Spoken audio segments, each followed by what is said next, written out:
Doctor Mahathir முகமதுவின் மகன்கள் தங்கள் சொத்துக்களை தெளிவற்ற அல்லது சட்டவிரோத வழிகளில் சம்பாதித்ததாக நிரூபிக்கப்பட்டால் அதை அரசாங்கத்திடம் திருப்பித் தருமாறு பிரதமர் டதஸ்ரீ அன்வார் இப்ராஹிம் வலியுறுத்தியுள்ளார்.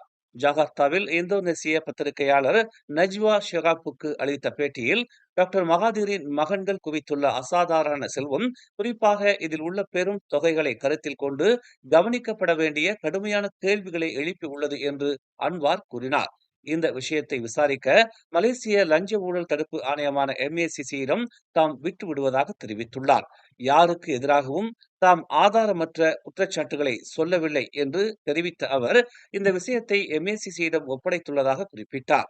ஆனால் மகாதிர் அல்லது அவரது மகன் 1.2 பில்லியனையும் மேலும் 4 பில்லியனையும் சொந்தமாக வைத்திருக்கிறேன் என்று அவர்களே ஒப்புக்கொண்டால் ஒரு குற்றச்சாட்டாக அல்ல, ஆனால் ஒரு அறிவிப்பாக பணத்தை திருப்பி தர வேண்டும் என்று அன்வார் வலியுறுத்தினார்.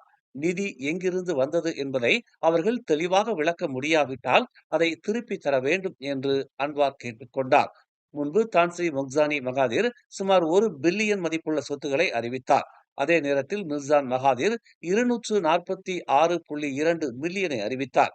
அத்தகைய நபர்களை பாதுகாப்பதில் எதிர்க்கட்சியின் நிலைப்பாடு குறித்தும் அன்வார் கேள்வி எழுப்பினார். ஊழலை எதிர்ப்பதில் அவர்கள் வகிக்கும் பங்கிற்கு இது முரணானது என்று விவரித்தார். எதிர்க்கட்சிகள் இதை பாதுகாப்பது விந்தையாக இல்லையா? ஊழல் எதிர்ப்பு போராட்டத்தில் அவர்கள் முன்னணியில் இருக்க வேண்டும். ஆனால் தவறு செய்ததாக குற்றம் சாட்டப்பட்டவர்களை அவர்கள் பாதுகாக்கிறார்கள் என்று அன்வார் கூறினார். ஒரு பிரதமர் அல்லது அமைச்சரின் மகன் ஏன் பில்லியன் கணக்கான ரிங்கிட் செல்வத்தை வைத்திருக்க வேண்டும்? இந்த கலாச்சாரம் முடிவுக்கு வர வேண்டும் என்று அன்வார் தெரிவித்தார். மேலும் செய்திகளை தெரிந்து கொள்ள தமிழ் மலர் நாளிதழை பாருங்கள்.